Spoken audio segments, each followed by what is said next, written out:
What's up, everybody? It's the Dude Without Fear here, and I am here today to talk to you about Radiant Black. Holy crap, did I love this book. Man, it was good. So I'm gonna give some spoilers about the book because I think it's really hard to talk about why the book is so good without giving some spoilers.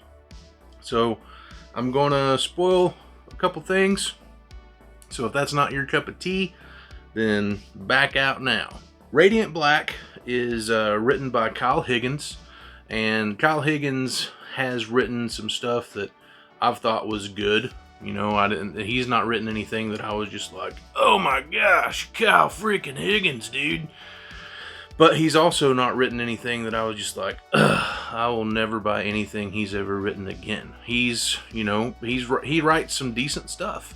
And so because he's never written anything that I thought was trash, I gave this book a shot. And man, I'm really glad that I did. So the story is about this dude who is just, kind of down on his luck. He's got a bunch of credit card debt and he doesn't really have a job, it seems, outside of driving for Uber. But he's like a writer, and he keeps talking about this book deal that he's fixing to have, and once that book deal comes in, then everything will be right as rain for him. But he winds up moving back in to his parents' house in his old hometown in Illinois. He moved from Los Angeles to Illinois, and he meets up with his old high school buddy, and his buddy's giving him crap and all this stuff. And it's just like, you really, as you're reading it, you really feel for this guy because his life is not perfect. He's got stuff that he's going through, and he's not happy with where he's at. And there's areas of my life that I'm not happy where I'm at. And you find some common ground with this guy, and it's easy to relate to what this guy's going through. He wants to be a writer. It's always been his dream to be a writer, and he's just waiting on that deal to break through. And then they go out to this bar, and they're just talking about life and what's going on, and he winds up finding this, they come outside and there's this little orb, and they don't know what it is, but they get close to it, and he tries to touch it, and it kind of sucks him in. And then once he goes into this thing completely, he emerges, and he looks like this. He's got this costume on, or this uniform, or whatever this is. And he's freaking out. And these cops show up, and they're like, hey dudes, get off the railroad tracks. And his drunk buddies like, No, I don't think I will. And he apparently just doesn't want to do anything a cop tells him to do. He's kind of a douchebag. But he, the situation escalates, and there's a train coming, and his drunk friend's not wanting to move. And all of a sudden, he just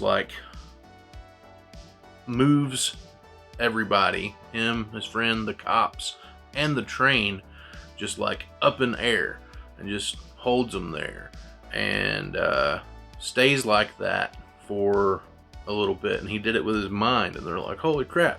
And they're kind of freaking out. And so, long story short, they get away from the cops, and he's kind of talking to his friend and everything about what this could mean and what's going on. And it gets really honest. And this, to me, is why the book was so good. And he says that, this book deal that he's been waiting on, he was told about it 4 years ago. And the guy that was interested in it said if he gave him something that he would work with him. and he says, you know, this has been 4 years. It's like, and I haven't written anything but one chapter. And it's like, he accepts all of this responsibility for why his life is the way that it is. He's not blaming society. He's not, you know, no one is to blame for his life winding up how it is except for him. And that was just so freaking refreshing, man, because there's so many comics out there right now that are just trying to tell you that it's not your fault, it's everybody else's fault, it's society's fault, it's the system's fault, you know, it's all this crap. And here this book is saying it's nobody's fault but mine. If I wanted to do this, I should have done it, and I didn't, and now I'm paying the price for it. And that is reality, ladies and gentlemen. And that is, it's really easy to relate to reality. And, you know, the superhero aspect of the book is super cool. I love new superhero stuff. I love seeing like new ideas in the superhero realm, and I love origin stories, and I like seeing how people come up with origins for new superheroes. I like to see if they're different and, you know, what's going on. And so like that stuff, that's why I bought the book, the first issue. That's why I signed up for it, because that intrigued me.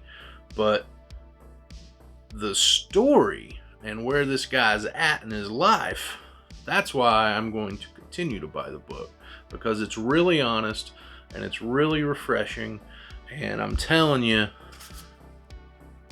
if you like superheroes and you like different, fresh stuff, check out Radiant Black. Because even though I just spoiled pretty much the whole first issue for you, it's still worth reading. And it does what comics should do, which is inspires you to take a look at your own life and see how you can make your own life better. And boys and girls, that's why we buy comic books anyway, to have fun and to learn from them. And Radiant Black accomplishes both of those things. So let me know what you thought of this video. If you liked it, give me that thumbs up. If you've not subscribed yet, you want to see more stuff like this, hit that subscription button. And until next time, please do me a freaking favor, people. Be excellent to each other and take it easy.